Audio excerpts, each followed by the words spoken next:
Last week, friend of the channel, XP to Level 3, aka Jakey B, I get to call him that because we took a picture together one time, made this startling video, a public service announcement really, about how he uncannily dodged a role-playing game scam on Kickstarter called Grit and Glory.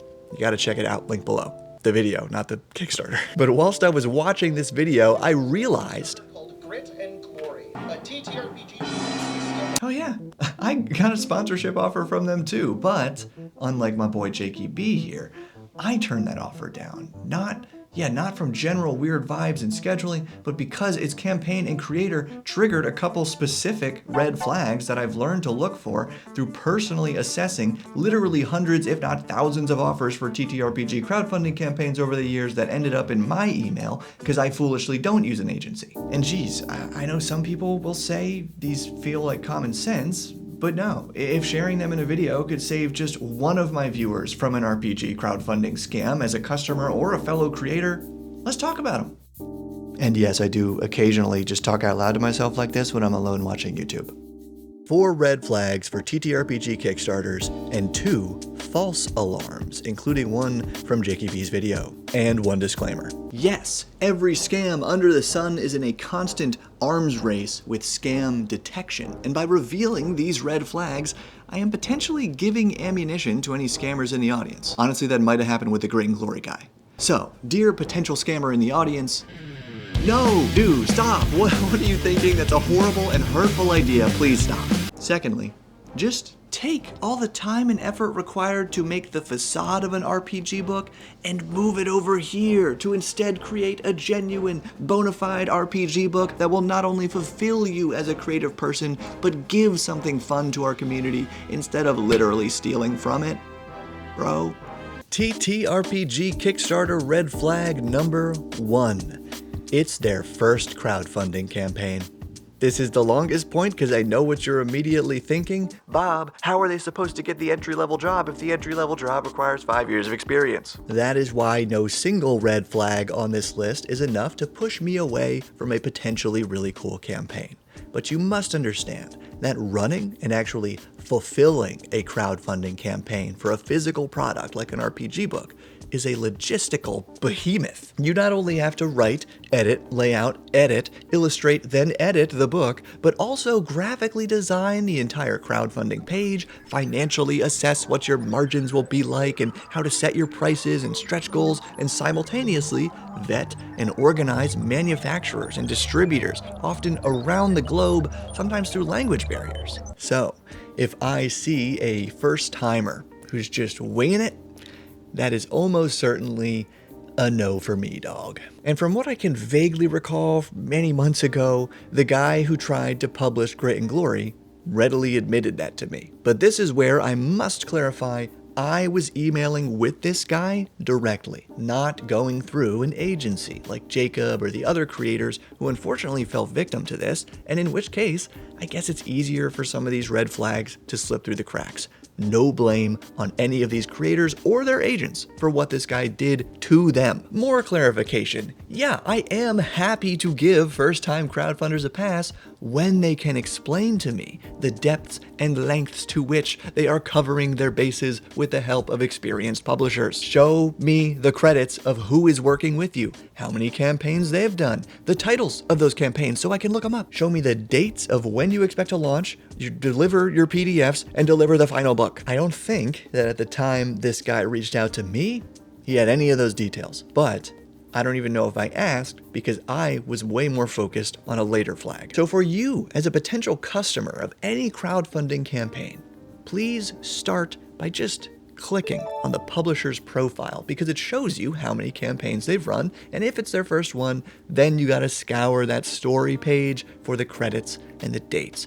usually near the end of the story, around a section called Risks and Challenges or About the Team. And alternatively, if you're the one interested in publishing your book through crowdfunding for the first time, this does not mean you need to pitch your book to Ghostfire Gaming or Kobold Press. There are literally thousands of independent creators who have figured out this logistical behemoth, usually by working with experienced folks who would be happy to share their knowledge with you and even partner up on a project if it fits their style. So I urge you to seek out your favorite designers who made your favorite indie RPG books. For example, shameless plug because this video has no sponsor, I'm currently running a Kickstarter campaign for an awesome pulpy little Shadow Dark zine that I wrote, laid out, and mostly illustrated myself. I didn't do the awesome cover or the character class portraits inside. Huge thank you to all the backers who shot us right past our funding goal for this little book.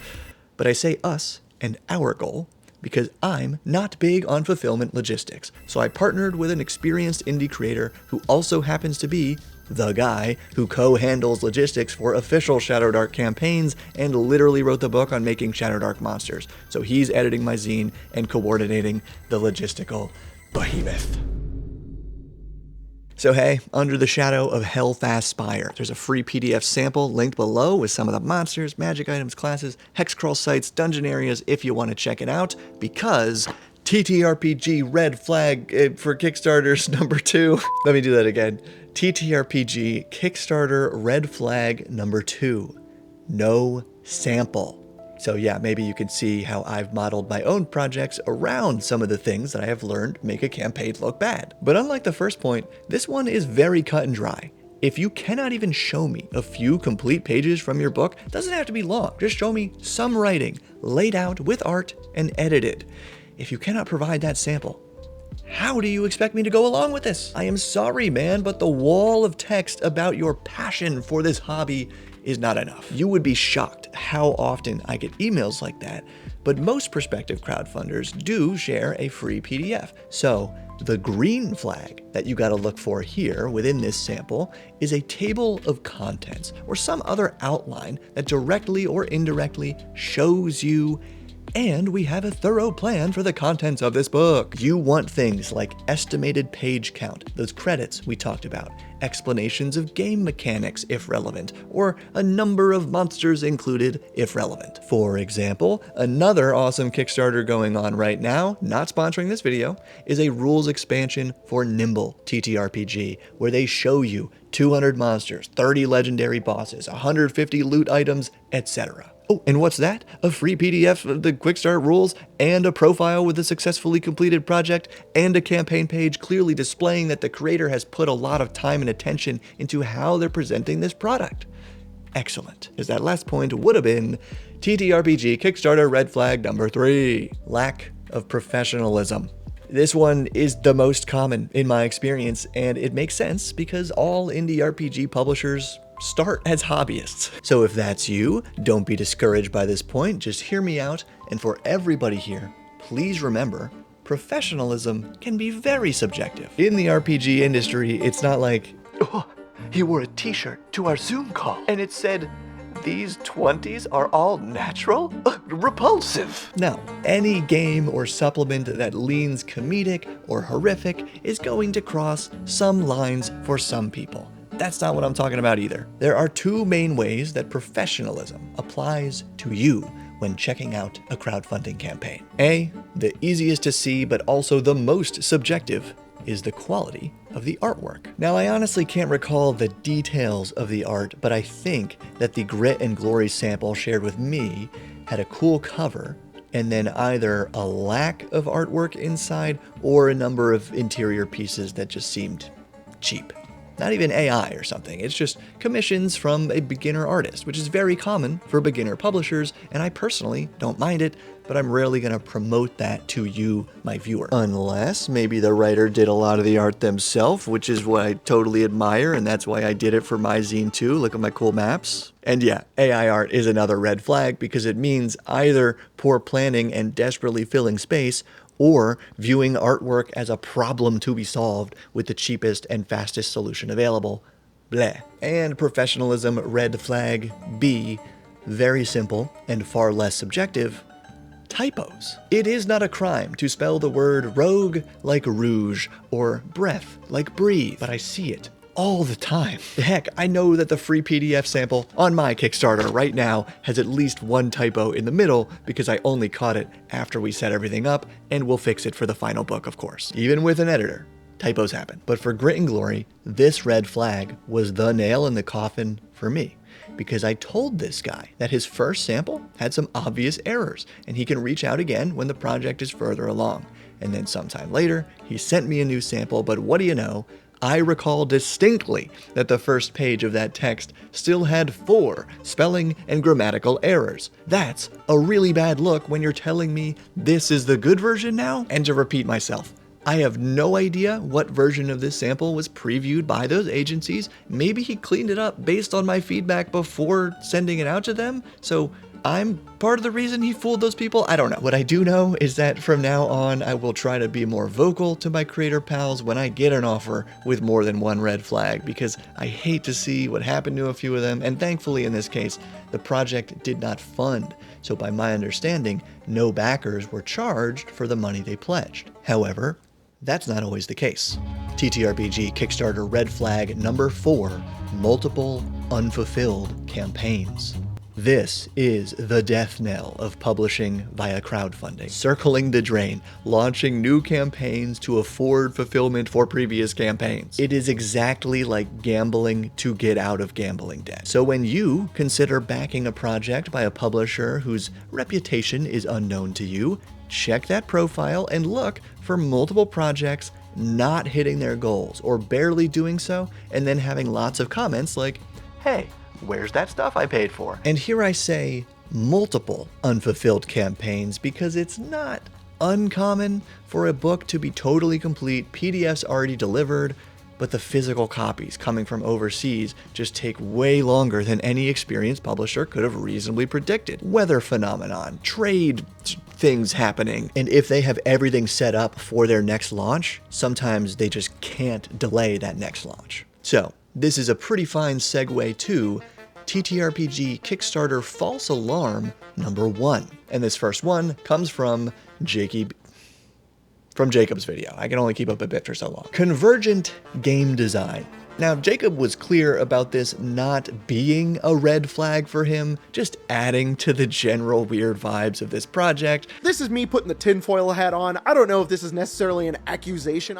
How some fundamental mechanics of Grit and Glory were eerily similar to his own action point-based Fallout-inspired TTRPG. Could it be plagiarism?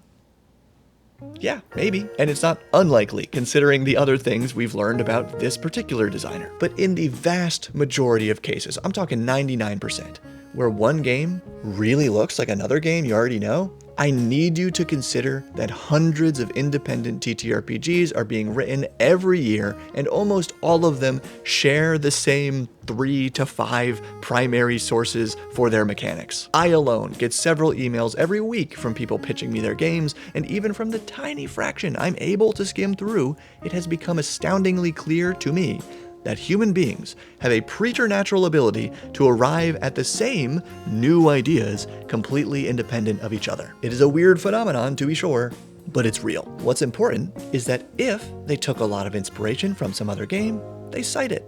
That's all. And if they don't cite it, that is lame of them to do, but it's not a scam. TTRPG Kickstarter false alarm number 2. Sometimes I see this sentiment that if a publisher's book isn't completely done before they launch, and that PDF doesn't immediately hit my inbox when the campaign ends, circle the wagon, boys. We've got some canceling to do. I think that kind of goes back to Jacob's point about like people trying to make drama in the hobby. And this increasingly frowned upon approach, the original purpose of Kickstarter, is still used by top indie studios like MCDM, whose most recent campaign was like, hey, we got all these cool ideas, and the more money you can pony up, the better we can make them. If you're one of these first who believe, and you back this campaign, we are going to do our level best to make the coolest stuff we know how to make. That's the promise. Just brazen in the coolest way. You know we got this, so what do you got?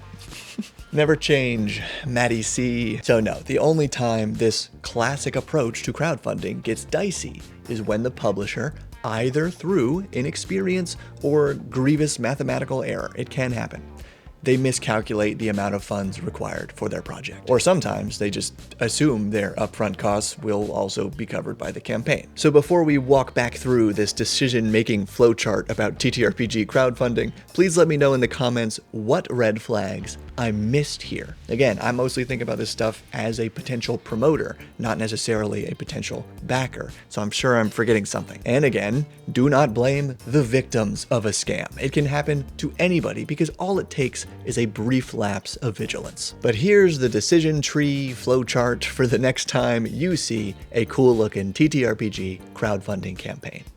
1. Is this the publisher's first campaign? No, you're almost certainly good to go. Just make sure they don't have multiple unfulfilled campaigns. Or, yes, you're probably still fine. Just make sure they have clear credits and dates about who is helping them to fulfill this first campaign on time. 2. If you want to proceed, does the campaign look professional with artwork that appeals to you, details about the book's contents, and text that is almost entirely free of typos?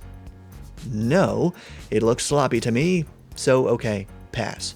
Or yes, then probably go for it. Just check out the free sample if there is one to see if you like it. Thanks again to everyone who backed my zine already, linked below, and thanks as always to my patrons and channel members who really make projects like this possible.